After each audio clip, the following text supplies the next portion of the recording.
Have you ever noticed how your thoughts can make or break your day? What if your peace has more to do with your focus than your circumstances? Hi friends, welcome back to Words for Living, where we explore biblical truth for everyday life. Today we're talking about your thought life, how what you dwell on can either drain your peace or deepen your faith. If you're ready to train your mind to focus on what's good and godly, I'd love for you to subscribe and join our community. Philippians chapter 4:8 NIV says, "Finally, brothers and sisters, whatever is true, whatever is noble, whatever is right, whatever is pure, whatever is lovely, whatever is admirable, if anything is excellent or praiseworthy, think about such things." The Greek word Paul uses for think here, logizomai, means to dwell on, to calculate, to give continual attention to.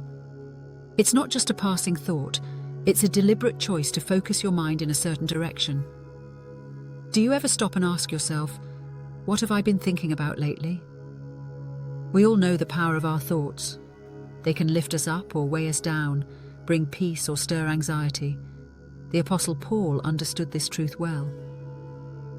When he wrote Philippians 4:8, he wasn't sitting in comfort or luxury. He was in a Roman prison, confined by chains and surrounded by uncertainty. Yet even in those circumstances, his mind was filled with praise, not despair. Paul's words weren't born out of ease, they were forged through hardship. He had learned the secret of peace. What you think about shapes how you live. Whatever is true, whatever is noble, whatever is right. These aren't just poetic ideas. They are anchors for the mind. Each one redirects our focus from what's broken in the world to what's beautiful in God. When Paul says to think about whatever is true, he's pointing us to Jesus himself. Jesus said, "I am the way, the truth, and the life." Fixing our minds on what is true means fixing them on Christ, his promises, his character, his words. When he says to think about whatever is noble, Paul invites us to lift our thoughts higher. Noble thoughts are those that reflect honor, humility, and reverence. They remind us that our calling as followers of Jesus is to reflect his goodness even in a world that celebrates the opposite. Whatever is right reminds us to meditate on God's justice and righteousness. It's about aligning our thoughts with God's standard, not the world's trends. Whatever is pure draws our hearts away from the toxic and the tainted and leads us toward holiness. Whatever is lovely points us to the beauty of God's creation, his people, and his redemptive acts. Whatever is admirable encourages us to look for stories of faith, courage, and kindness, because what we celebrate, we magnify. This isn't about pretending everything's fine when it's not. It's about training your mind to see the hand of God, even when life feels hard. It's not about ignoring pain. It's about recognizing that even in pain, God is present. Paul knew the battlefield of faith begins in the mind. That's why he encouraged believers to filter every thought through the lens of God's goodness. Just as a gardener tends to weeds before they take over the garden, we must tend to our thoughts before they take over our peace. Think about the times when you focused on fear or frustration. It doesn't take long before worry grows and joy fades. But when you intentionally focus on what's good, right, and true, something shifts. Gratitude rises, perspective clears, peace returns. One of the most powerful examples of this is found in the life of King David. Despite facing betrayal, danger, and loss, David wrote psalms filled with praise. He didn't deny his pain, but he continually directed his thoughts toward God's faithfulness. That's what made him a man after God's own heart, his willingness to redirect his thoughts toward truth even in trouble. Modern psychologists confirm what Paul wrote centuries ago: what you think about, you eventually become. Your thoughts shape your emotions, and your emotions influence your actions. God knew this long before science caught up.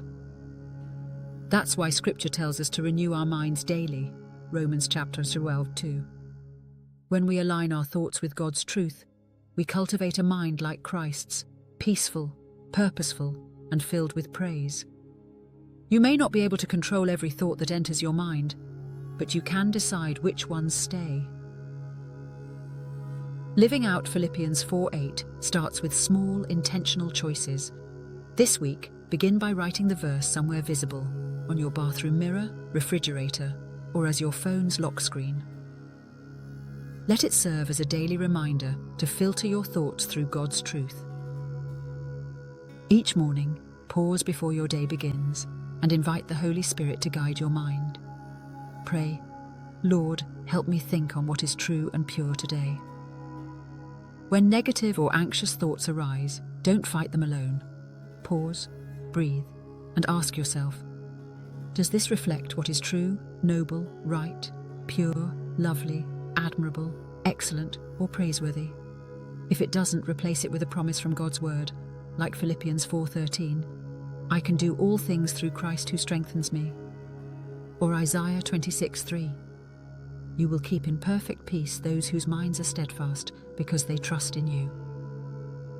End your day with reflection. Think back through the moments when God's goodness showed up, in a conversation, a small victory, or even a quiet moment of rest. Write down 3 things you're grateful for and thank God for them. Finally, surround yourself with truth-filled influences, uplifting music, scripture-based podcasts, or Christ-centered community. Over time, these daily choices will shape your thought life, and your thought life will shape your peace. Let's pray. Lord, thank you for giving me a new way to think. Help me to focus my mind on what is true, noble, right, pure, lovely, admirable, excellent, and praiseworthy. When worry or negativity tries to take root, remind me to fix my eyes on you, the source of all that is good. Shape my thoughts to reflect your peace and presence. In Jesus' name, amen. Remember, what fills your mind will eventually fill your life. Choose to dwell on what's good, and God's peace will dwell with you. If this message encouraged you today, share it with someone who needs a reminder to think on what is true, and don't forget to subscribe for more daily devotionals that bring God's word into everyday life. I'll see you in the next one.